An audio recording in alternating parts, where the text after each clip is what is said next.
crisis does not give you time to prepare. It does not warn you. It does not ask if you are ready.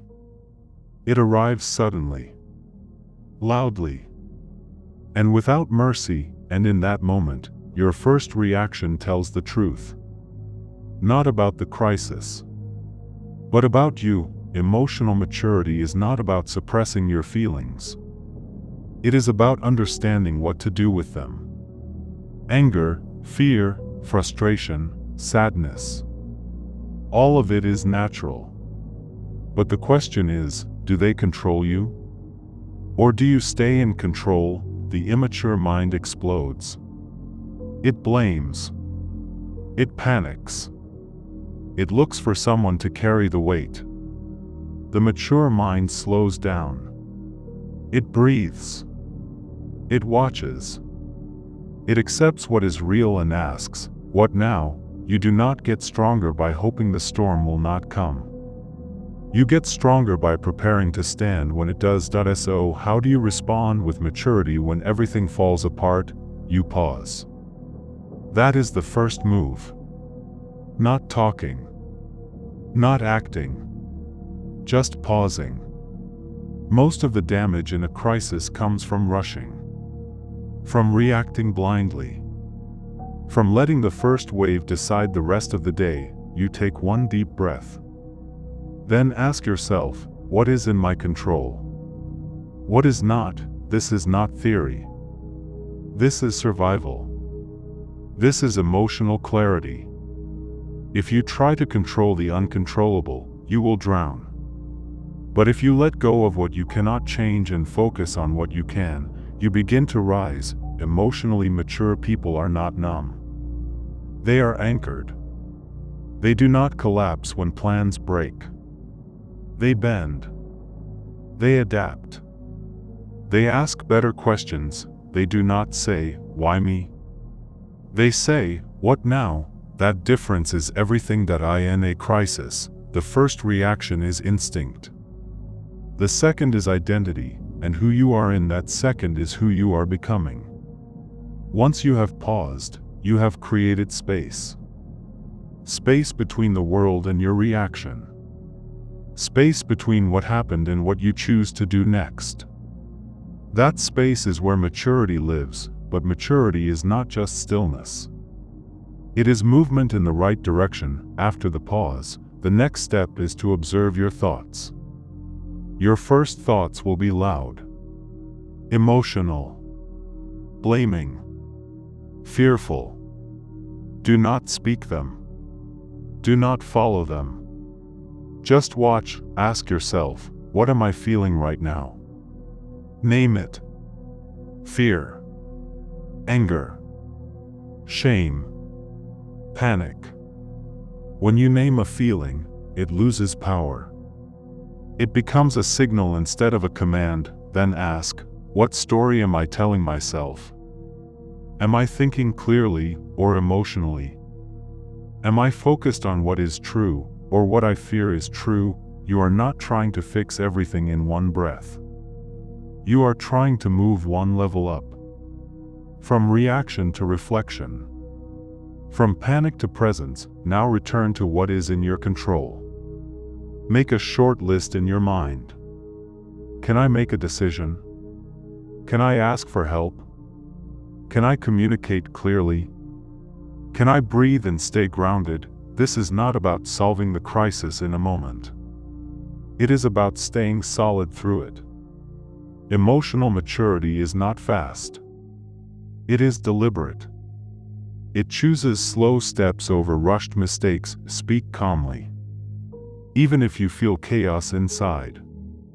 It trains your mind to settle. Others will follow your tone.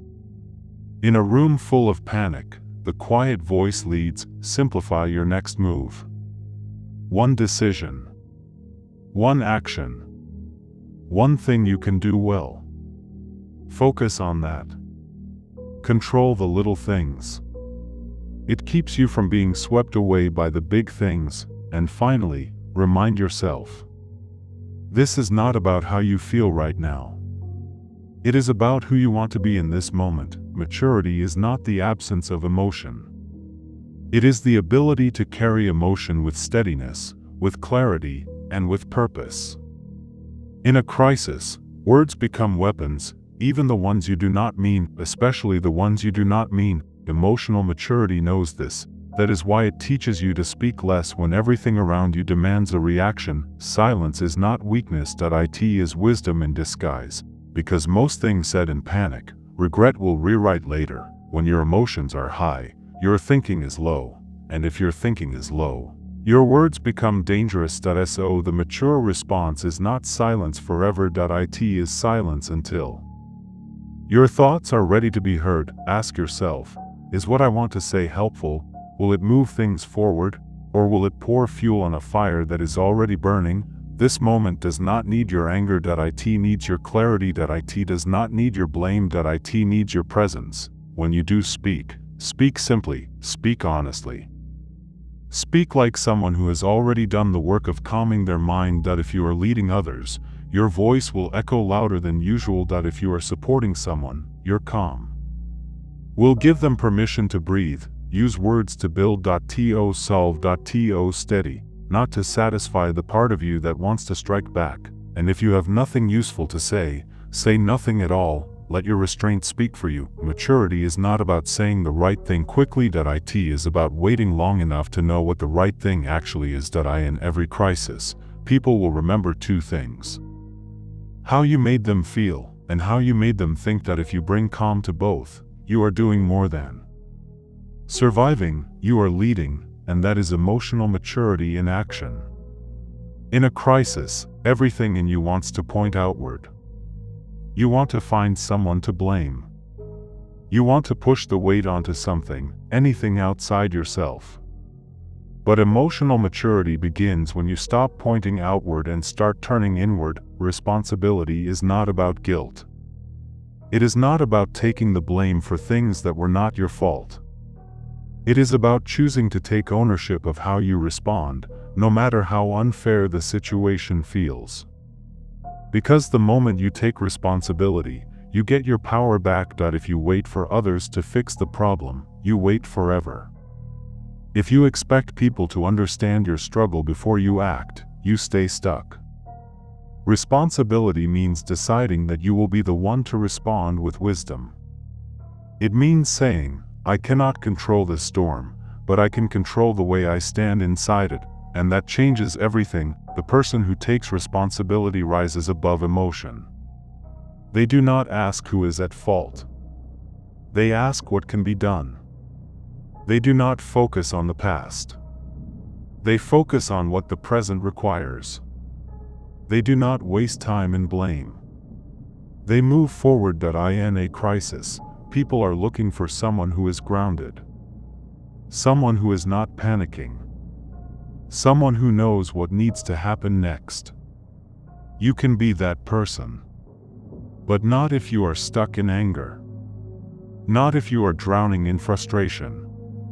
Not if you are waiting for permission to act. Maturity means moving even when it hurts. Speaking clearly even when your voice is shaking.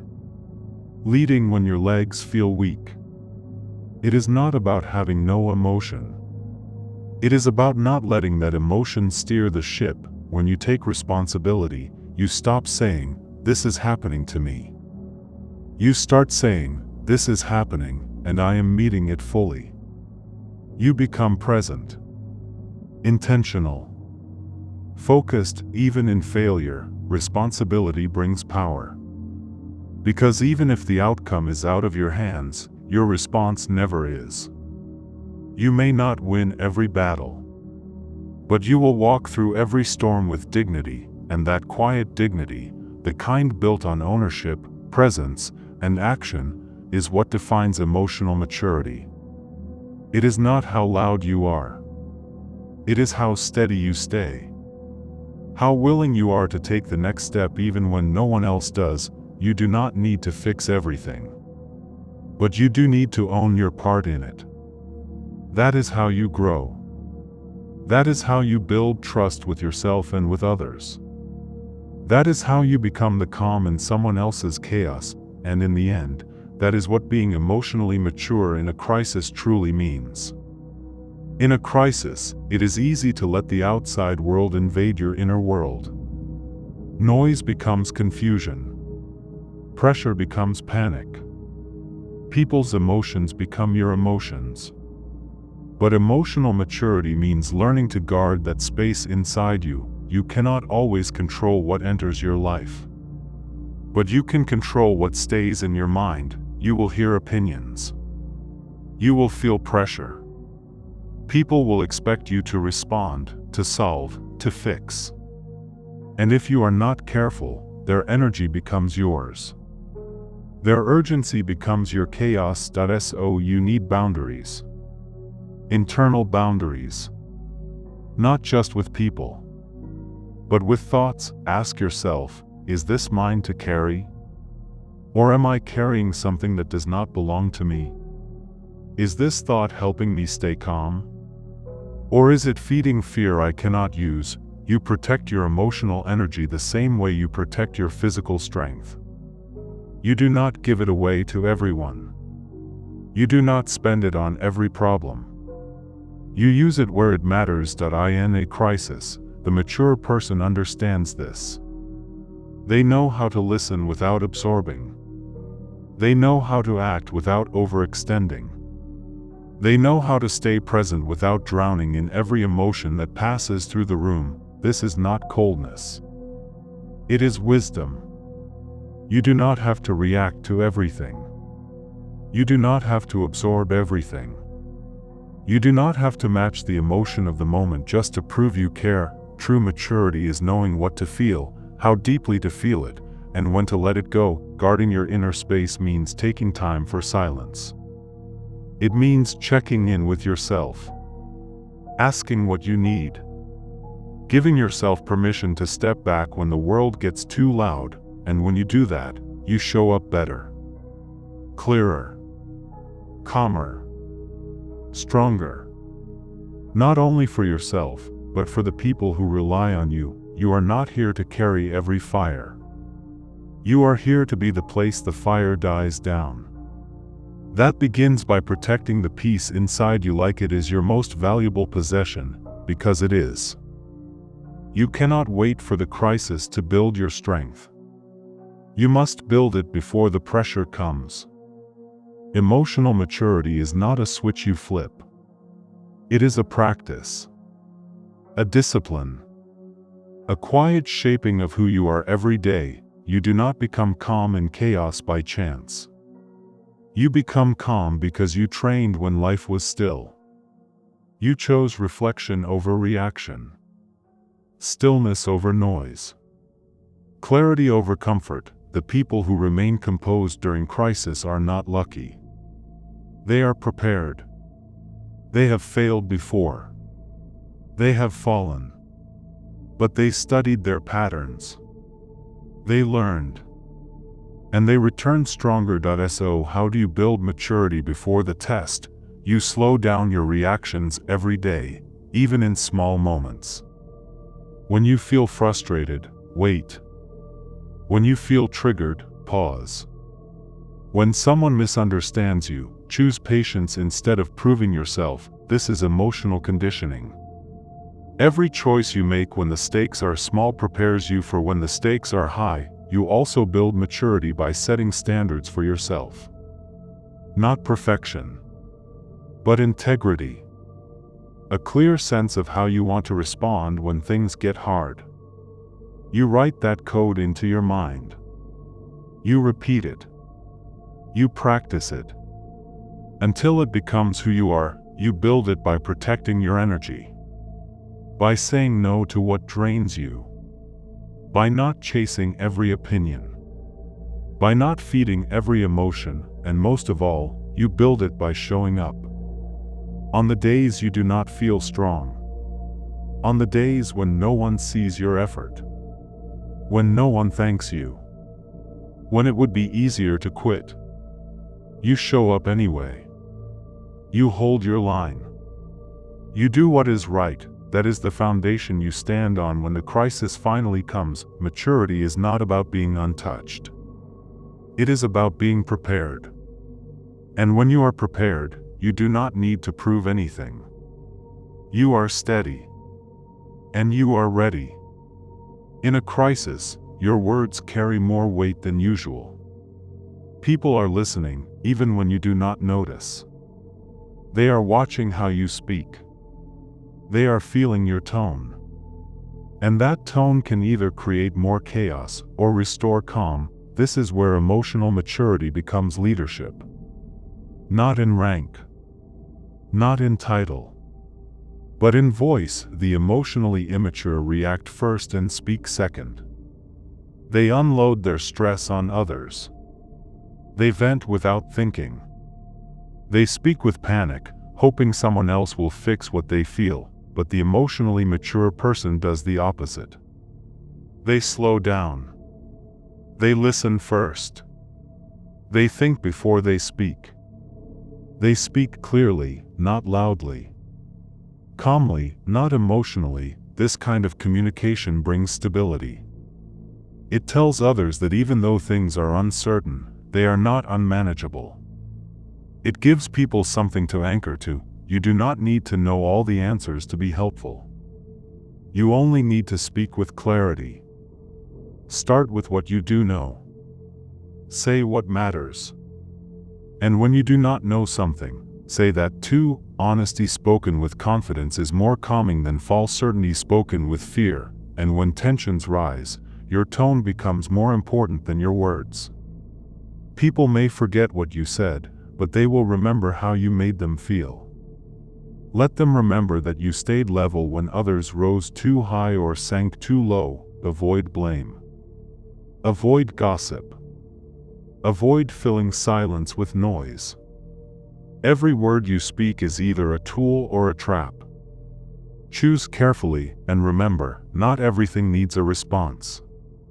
Silence can be powerful.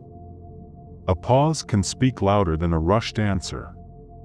You are not responsible for fixing every emotion in the room. But you are responsible for managing the energy you bring into it. If your words carry calm, others will borrow that calm. If your words carry fear, others will spread that fear. In every crisis, your communication can become a light or a spark. Maturity chooses to be the light. Even the strongest people break. Even the calmest minds collapse under pressure. Emotional maturity is not the absence of breakdowns. It is the choice to return. You will lose control sometimes. You will say things you regret. You will react instead of respond. And when that happens, you might think you failed, but you did not fail. You are human. And being human means knowing how to start again. The immature mind hides from the damage. It blames the moment. It justifies the outburst. It pretends it did not happen. But the mature mind steps into the wreckage. It looks at the mess honestly. It owns it. And then it begins to clean. This is the quiet strength that few talk about. The ability to return to your center. To rebuild the calm you lost. To forgive yourself and take the next step forward. When you break, ask yourself, what caused it? What pushed me past my limit? What thought, fear, or story took over my mind? Then learn from it. Let it teach you where your boundaries are. Let it show you what you still need to strengthen. Growth does not happen in perfection. It happens in repair. The emotionally mature person does not aim to be unbreakable. They aim to be rebuildable, flexible, honest with themselves. Not proud in the wrong ways. You can apologize without losing power. You can reflect without losing momentum. You can be soft with yourself and still stay strong. Forgive your missteps. Reclaim your standards. Breathe. Realign. And return to the person you are choosing to become, because every crisis gives you more than pressure. It gives you a mirror. It shows you what needs work. And it gives you the chance to begin again, and that beginning, that quiet choice to come back better, is a kind of maturity that no one can take from you.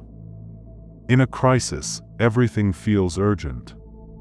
Everything feels personal. Every thought feels true. But feelings shift. They rise, they fall. If you build your actions on them, you will always be unsteady. That is why emotionally mature people do not build their decisions on feelings. They build them on principles. A principle is a rule you do not negotiate with emotion. It is the line you hold even when it hurts. It is what keeps you grounded when your mind tries to pull you in 10 directions. Emotional maturity is not about reacting to what you feel. It is about returning to what you believe. You believe in honesty, even when lying is easier. You believe in patience, even when anger feels right. You believe in compassion, even when you are hurt. That is maturity, because the world will give you every reason to abandon your values when the pressure rises. But that is the moment your values matter most. Ask yourself, who do I want to be in this situation? What would my highest self do? Not what feels good. Not what gets revenge. Not what gives me relief.